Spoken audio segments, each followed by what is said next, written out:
Sejam bem-vindos ao RTV Notícias. Começamos por conhecer a capa do Correio dos Açores.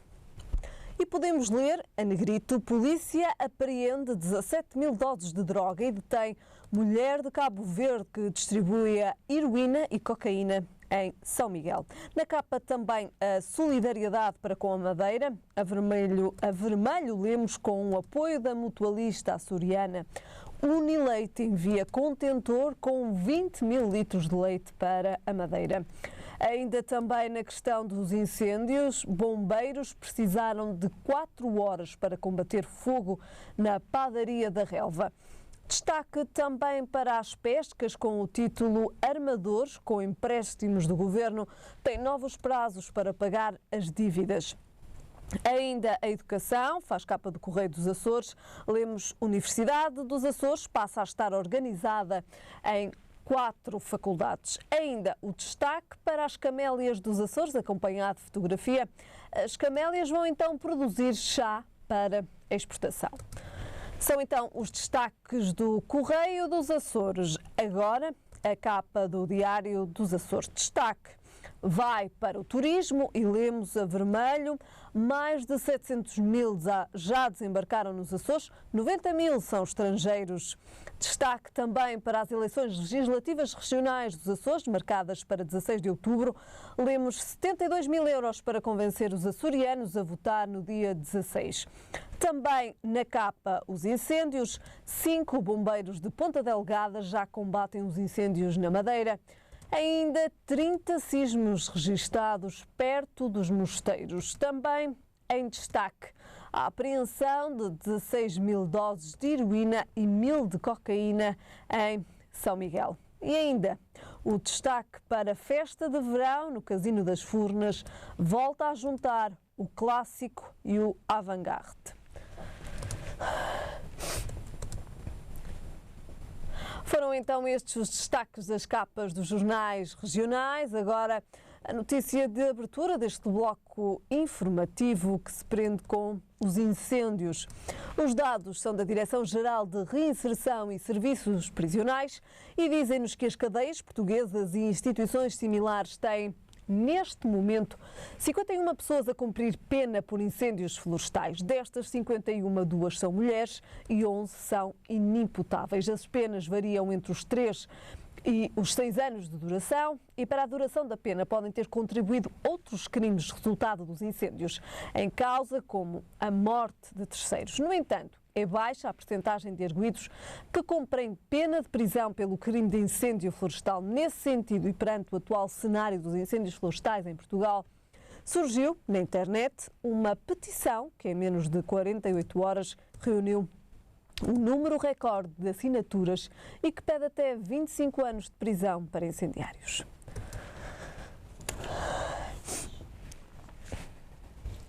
Hoje comigo tenho novamente Manuel António Ribeiro. Manuel António Ribeiro, muito boa tarde. Obrigada desde já pela sua presença. Hoje, mais uma vez, abrimos este comentário com os incêndios florestais. Já aqui também ontem abordámos esta questão. O cenário mantém-se em Portugal. Manuel António Ribeiro, ontem falámos aqui também dos apoios que Portugal tem recebido por parte da União Europeia. Espanha e Itália já contribuíram, já deram o seu contributo. Marrocos enviou para Portugal 2 aviões para combate aos incêndios. Ontem falámos muito pouco sobre o facto de Portugal esperar um pouco mais de solidariedade por parte dos países da Europa. Era mesmo isso que se esperava e era também mesmo isso que o Governo pretendia, que a Europa fosse mais solidária com os incêndios em Portugal. Boa tarde, Helena. Boa tarde aos telespectadores. Eu começaria, se me permite, abrir aqui só uma nota sobre, também tem a ver com os incêndios e tem a ver com o comportamento que ainda há bocadinho assisti, mas como assisti várias pessoas assistem no dia-a-dia, que a caminho dos estúdios, em plena viação interinterna, um automobilista pegava, no fim de fumar o seu cigarro, atirava-o pela janela. Ou seja, isto é um comportamento de risco, é um comportamento de que, infelizmente, dezenas ou centenas ou até alguns milhares de portugueses e não portugueses o fazem e a estes comportamentos que por vezes chegam numa altura destas em que as florestas, ou inclusive zonas que não são florestas, mas são zonas de vegetação, facilmente se propaga um incêndio e atinge proporções lastimáveis como as que nós temos visto nos últimos dias. Daí um apelo, mais uma vez, a correção deste comportamento. As viaturas têm um cinzeiro e quer a cinza, quer as beatas devem ser colocadas no cinzeiro da viatura. Posto isto, e agora respondendo à sua questão, de facto, Portugal, e quem diz Portugal, certamente até outros países, mas vamos falar de Portugal porque é o nosso país, tem algumas razões para, independentemente, nós não vamos estar aqui a retirar responsabilidades ao nosso Executivo, porque de facto Portugal tem que repensar, mas repensar de uma forma definitiva. A reorganização também da floresta, da forma como se faz então também aqui a prevenção da floresta e também a sua reorganização. Exatamente, reorganizando a floresta e ao mesmo tempo é preciso também reorganizar os meios de combate ao incêndio. Bom, isto é uma questão. Nessa reorganização dos combates, do combate ao incêndio, é óbvio que está aqui em cima da mesa os meios aéreos, e esses meios aéreos têm que ser definidos e repensados, e provavelmente, admito eu, acho que não faz outro sentido. O próprio Executivo já veio dizendo que está a estudar a possibilidade de que a Força Aérea assumir essa função. Posto isto, e uma vez que o país não estava dotado e não está dotado dos melhores meios aéreos, eu acho que a União Europeia tinha aqui um papel, porque não é só aplicar ou tentar aplicar ou ameaçar com sanções, é preciso também, nos momentos em que o país precisa, a União Europeia também tem que estar cá para responder aos países membros. E, de facto, Portugal não teve esse apoio da União Europeia. A Helena disse muito bem, relativamente a Marrocos, que teve a amabilidade de nos ceder duas aeronaves. Itália cedeu-nos uma, e Espanha também com duas aeronaves. Ou seja, isto, digamos, é pouco para uma União Europeia, quer Itália, quer parte de Espanha, Espanha por ser aqui nossa vizinha, mas Portugal já foi solidário com outros países e agora que precisava... Era esperado mais. Agora era esperado mais. Por isso, há que repensar. Portugal, por um lado, terá que pensar os seus meios de combate e certamente que nos próximos 2 anos, a contar com 2016 e 2017, uma vez que finda o contrato que o Estado tem com as empresas privadas de meios aéreos, terão 2 anos ou 1 ano e meio, agora já não faltam 2 anos, mas 1 ano e meio, para preparar essa transição e aí sim integrá-los, na minha opinião, deveriam ser integrados na Força Aérea. Agora, relativamente à União Europeia tem de, em situações deste, quer seja por incêndios, quer seja por inundações, quer seja por calamidades naturais, a União Europeia tem que ter mecanismos e recursos em que eles devem ser acionados e podem ser acionados o mais breve possível, quer inclusive como aconteceu na região autónoma da Madeira, quer inclusive em zonas fustigadas, nomeadamente a zona norte do país. Ora,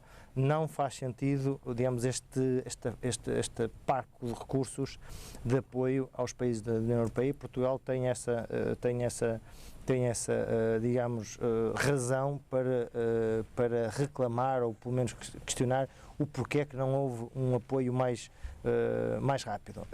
Por outro lado, eu acho que, independentemente eu sei que França houve um acidente com uma aeronave e por isso enquanto está a ser apurado a razão por o acidente, e todas as aeronaves têm que estar neste momento estacionadas até a averiguação do inquérito. Independentemente disso, a União Europeia não pode estar dependente de um país ou não pode estar dependente de 2 países. A União Europeia tem que ter um mecanismo, um veículo em que esse veículo seja acionado e rapidamente se consiga dar apoio a essa calamidade, quer a um país, um membro sul, um membro norte, um membro oeste ou um membro oeste. Ou seja, há aqui uma falha da União Europeia e digamos, é expectável, esperemos nós, que num próximo época de incêndios ou propícios a incêndios, quer Portugal, quer inclusive a União Europeia esteja preparado com meios, até porque não é só Portugal que neste momento está a ser fustigado por incêndios. Espanha, Itália e França também são países que atravessam neste momento dificuldades em termos de incêndios, mas é importante que haja esse reforço. E esse reforço, a União Europeia tem que ser pensado e repensado numa lógica de apoio a todos os membros que fazem parte da comunidade e não permite-me a expressão, por iniciativa só de um país, por ser solidário, ou inclusive acionar os protocolos, como também foi acionado, esqueci-me da Rússia, o protocolo que Portugal tem com a Rússia, em que não faz parte da União Europeia, que vai nos ceder, penso que devem chegar durante a madrugada, mais duas aeronaves para auxiliar-nos no combate aos incêndios. E Portugal tem metade da área ardida na União Europeia, são 90 mil hectares. Repare, isto, porque se Portugal tem 90 mil hectares ardidos, quer dizer que tinha 90 mil hectares de zona verde. Ora, esta mancha verde é uma mancha verde que é digamos, de grande necessidade e de grande utilidade e é um património para o nosso país, mas também é para a União Europeia, ou seja, para a Europa é importante haver zonas verdes, é preciso haver manchas verdes. Para quê? E são preocupantes estes números. E são preocupantes porque se um país, por uma razão qualquer, perde a sua mancha verde, automaticamente todos os países, quer vizinhos, quer a própria União Europeia, vão ficar afetadas porque todos nós sabemos a quantidade de oxigênio que é produzida por essas manchas verdes e se essas manchas verdes não existirem ou forem diminuindo, a emissão de oxigênio, a sua capacidade vai diminuindo. Ora, numa altura em que todos nós sabemos que as emissões de CO2 continuam a aumentar a uma escala considerável, se nem a própria natureza consegue, digamos, de uma forma, diminuir essa diferença entre a produção de oxigênio e as emissões de CO2, ora, todos e quaisquer acordos que hajam climáticos caem por terra. Ora, acho que é mais um esforço, porque não vale a pena haver aqui outros e acordos do género, sem que, com situações deste género, não haja um apoio para que seja de uma forma quase, como digo, irradiada, porque é difícil irradiar os incêndios, mas pelo menos não é em 9 dias arder 50 mil hectares de floresta. Ou seja, isto é preocupante e acho que a União Europeia deve. Primeiro o nosso país, primeiro o nosso executivo deve ter isso em consideração, mas a União Europeia deve e tem a obrigação, uma vez que também tem a obrigação de impor e de exigir sanções, exigir cumprimentos, também tem a obrigação também de, quando algum dos países está em dificuldade, ter recursos para combater. De facto, a situação que se tem vivido nesta última semana em Portugal tem levantado muitas questões, tem de facto sido uma semana muito intensa em Portugal e as condições meteorológicas também não têm sido favoráveis a que realmente este cenário de incêndios florestais acalme. Todos nós temos de ter a noção de que a natureza tem os seus recursos e a natureza tem a sua forma biológica digamos, de gerir, em que o homem não consegue intervir, e felizmente ainda bem que o homem não consegue intervir, porque senão o dia que o homem conseguir intervir, se hoje chove, se amanhã faz sol, se amanhã a temperatura é alta ou se depois a temperatura é baixa, então até nisso se passava a haver uma guerra, porque havia uns que queriam, quem tivesse dinheiro queria calor, quem não tivesse tinha que se sujeitar, ou seja, na mãe natureza o homem não consegue intervir. Ora, e como não consegue intervir, o homem tem que estar preparado para digamos, se relacionar com essas realidades. Se nesta altura, e hoje as pessoas já não podem estar a admirar, eu não sabia que amanhã eu não sabia que iam estar altas temperaturas. Hoje já existem tecnologias que nós conseguimos, inclusive, prever que as temperaturas vão ser, conseguimos ter uma previsão das temperaturas nos próximos 8 dias e muito próximas da realidade, ou seja, com uma diferença mínima. Ora, a questão surpresa, o fator admiração, fator suspense hoje não faz sentido. Por isso não faz sentido dizer agora houve incêndios porque não estamos à espera deste calor. Poderão dizer assim, olha, os incêndios foram mais difíceis de combater porque entretanto o vento estava para noroeste e foi para o oeste ou foi para o sudeste.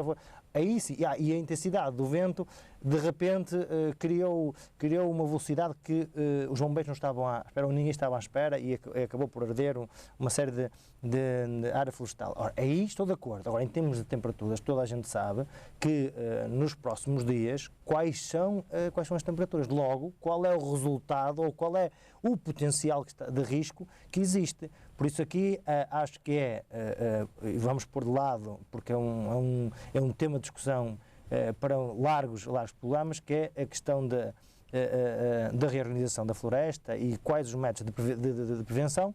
Isto é um tema. Agora, relativamente ao combate, é óbvio que se não houver recursos, só para abrir um parênteses, ouvi uma notícia, já não sei qual foi o órgão de comunicação social, em que estava numa aldeia em que os próprios bombeiros diziam que tinham que deixar arder toda aquela colina até chegar às casas, e tinham dois carros de combate de incêndio, porque só iriam combater o incêndio quando o incêndio chegasse mais junto das casas. Veja, isso é uma falta de recursos, como é óbvio, coisa que se eventualmente houvesse uns meios aéreos, facilmente conseguiriam, ou melhor, era mais fácil para combater o incêndio. Por isso, e em nota de conclusão, hoje não há justificação para que a prevenção e os cuidados a ter relativamente às temperaturas, relativamente ao clima, hoje é possível a uma distância considerável, e precaver-se para que os riscos podem existir nas piores ou alturas mais difíceis e mais propícias a incêndios. Só para terminarmos também aqui o tema dos incêndios, de facto Portugal tem que repensar a forma também de combate aos incêndios, tem que repensar o ordenamento do território, tem que repensar também o ordenamento da floresta. Eu diria que todos estes, digamos, esses passos que a Helena acabou por descrever são todos úteis, mas têm prioridades. Acho que uns têm mais prioridade relativamente a outros. Eu acho que o combate, eu acho que nós estamos muito bem equipados em termos de homens, de formação. Hoje todos os bombeiros, querem inclusive sapadores ou voluntários, já têm formação muito específica, têm meios, recursos, têm inclusive equipamentos à prova de fogo. Ou seja, hoje quem está no terreno, agora faltam alguns meios, porque também não faz sentido ter um quartel repleto de carros de combate de incêndio para 3 ou 4 meses do ano, ou seja, sim senhor, tem que haver aqui alguma razoabilidade. Agora, onde é que está, na minha opinião, um grave problema? Ou seja, nós neste momento temos capacidade de resposta para uma média, não sei, mas se calhar 100, 200 focos por dia de incêndio, mas agora com 400 ou 500 como já chegamos a ter, ou seja, é humanamente impossível. Agora, onde é que está a questão? E que a Helena frisou, que é a questão de reorganização do território e um plano de intervenção na floresta para que se possa evitar a propagação. Esta é a primeira questão, ou seja, independente das causas, criminosas ou não, ou até delinquentes ou de negligentes, ou seja de que natureza forem, e vamos pôr aqui, é lógico, depois a Justiça a atuar sobre esta questão, relativamente ao crime, depois a reorganização, ou seja, mesmo que eventualmente haja a ignição, não interessa agora aqui a causa, ela ocorre e o combate ser imediato, ou seja, as formas de alerta, cá está os guardas florestais que nós falámos ainda Falávamos ontem, ou seja, são figuras que são importantíssimas na localização. Aliás, nós vamos já falar num tema a seguir, que porque é que eles não são ocupados com essa função, que é a ocupação, a geração nem,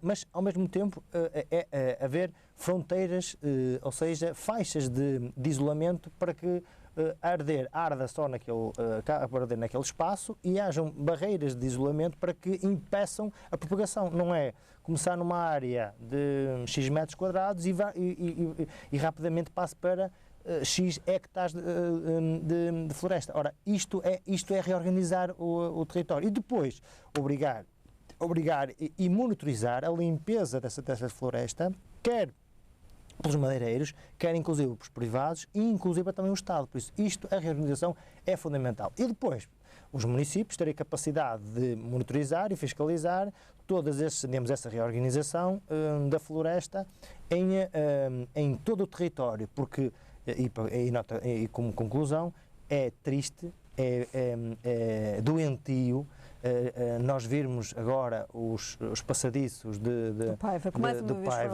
que pela segunda vez consecutiva que foram reconstruídos, pela segunda vez consecutiva são destruídos e pela segunda vez consecutiva, até com a agravante que os passadiços, entre aspas, facilmente são reconstruídos, só que no espaço de meia dúzia de meses.